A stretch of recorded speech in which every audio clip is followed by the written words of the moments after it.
Welcome all in this lecture of statistical mechanics. This lecture is about graphical ensemble.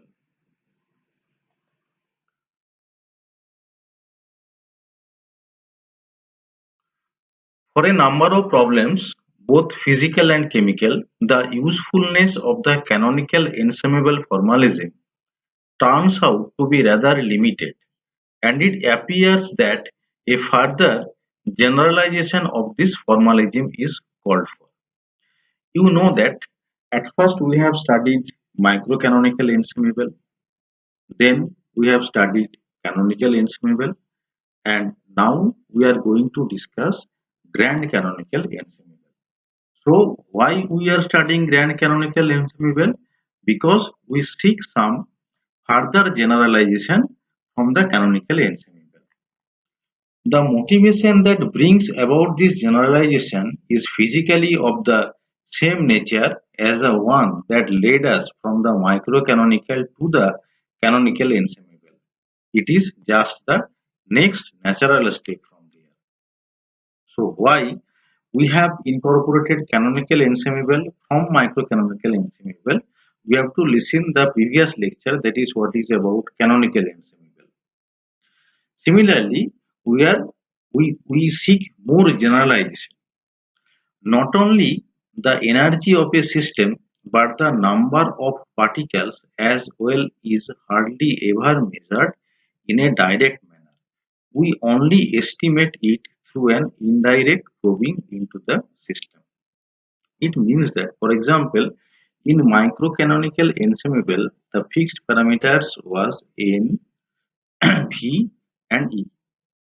Now, it was very difficult to measure energy E directly, but it is very easy to measure T, that is temperature. So, we have moved canonical ensemble from microcanonical ensemble. So, in canonical ensemble, fixed parameters are N, V, and T. E is not there. E is variable quantity in canonical ensemble. So, the fixed parameters in the canonical ensembles are number of particle, volume, and temperature. Now, as we seek more generalization, that is why you are stating in this way, that is number of particles n. That is also very difficult to measure. We only estimate it through an indirect probing into the system. So, we may regard both number of particle and energy as variable parameters. So, n and e, we are not keeping them as fixed parameters. Grand canonical ensemble, which consists of the given system A and a large number of mental copies thereof, the members of the ensemble carrying out a mutual exchange of both energy and particles. So, in grand canonical ensembles, the members are exchanging both energy and number of particles. So, N and E are variable there. So, what are the fixed parameters? Fixed parameters are mu, V, and T. What is mu? Mu is the chemical potential. Possible capital W different ways for realizing such restrictive conditions. So, it that for a particular distribution set n star, capital W is the maximum. So, in that case, the distribution set n star will give the most probable distribution. The probability PRS is that at any time t, the system is found to be in an NR, ES state. So what is PR? PR is the probability PRS is that at any time t, the system is found to be in an NR, ES state. That is, at that instant, the system has NR number of particles and ES energy. Now, following equation can be derived. What are the equation? For example, nr star by capital N, that is equal to exponential minus alpha nr minus beta es. Here we are skipping the derivation. So this is the expression of nr star by capital N. This is the average value of nrs, and this is the limiting value of, that is, average nrs by capital N. So this is equivalent to n star by capital N, and this is equal to e to the power minus alpha nr minus beta s by sum of e to the power minus alpha nr minus beta. And PRA, that is the probability, is equal to e to the power minus alpha nr minus beta s divided by sum e to the power minus alpha nr beta s.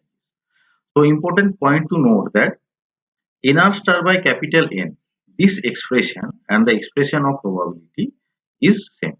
This is satisfied in both canonical ensemble and grand canonical ensemble. Now, we can also estimate the average number of particle n, that is n bar, and average energy E bar.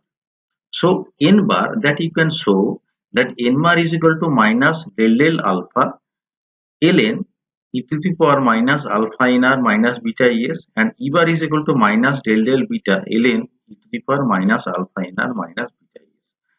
Here the term in the second bracket is very important, that I have shown by the arrow symbol.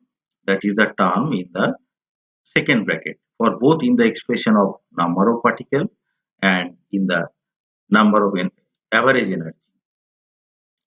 To establish a connection between the statistics of the grand canonical ensemble and the thermodynamics of the system under study, we introduce a quantity small q defined by q is equal to ln sum of e to the power minus alpha nr minus beta s. That is the function in the second bracket which I have told earlier.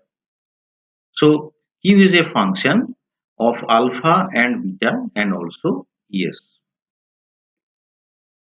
Here you have written d of q plus alpha n bar plus beta e bar is equal to beta delta q.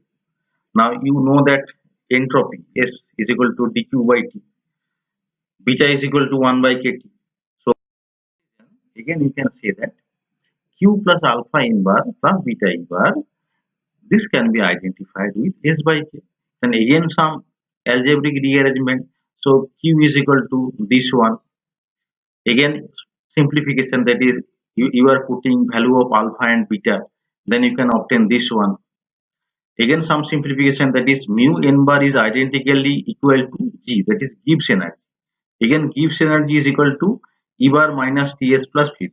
So after all the algebraic simplification, ultimately what we can obtain, that is small q is equal to Pv by Kt.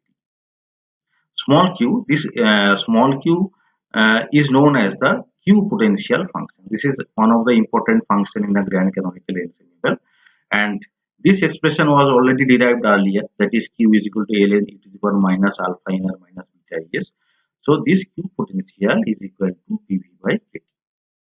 This equation provides the essential link between the thermodynamics of the given system and the statistics of the corresponding grand canonical ensemble. Now we introduce a parameter small z.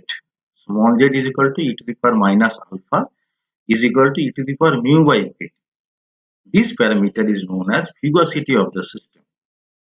In terms of z, the q potential takes the form q is equal to ln z to the power nr e to the power minus beta es. So ln z to the power nr q nr vt. I am writing this equation in this way, that is q nr vt. So what is capital Q nr vt? So small q is equal to ln q, capital Q. So what is capital Q? The capital Q is summation of nr equal to 0 to infinity z to the power nr q nr vt. This function, you look at the capital Q function. Capital Q is a function of z comma v comma t. Now what is capital Q? Capital Q is z to the power nr q nr v. And small q, that is q potential is equal to ln of capital Q. So this capital Q, this function, capital Q is a function of small z, v and t. So this function is known as the grand partition function. You remind that in canonical ensemble, the partition function was e to the power minus beta epsilon, or e to the power minus beta h, and the partition function was the function of uh, n, v and t. Here partition function is a function of mu v and t, because here v and t. q nr v comma t and z to the power nr. So z is a function of mu. So ultimately the partition function is a function of mu comma v comma t. These formulas for pressure, number of particles, energy, A and entropy, we can easily calculate several parameters, that is P, N, U, A and S. So after establishing the expression of Q potential and grand partition function, the thermodynamical parameter of the ideal gas can be expressed. So this is the brief idea about and canonical ensemble. Thanks for listening. For further reading, you can check the book of R.K. Patria and P.D. Bill. And the text and figures of the slides have been incorporated from the book Statistical Mechanics by R.K. Patria and P.D. Bill. Thank you again.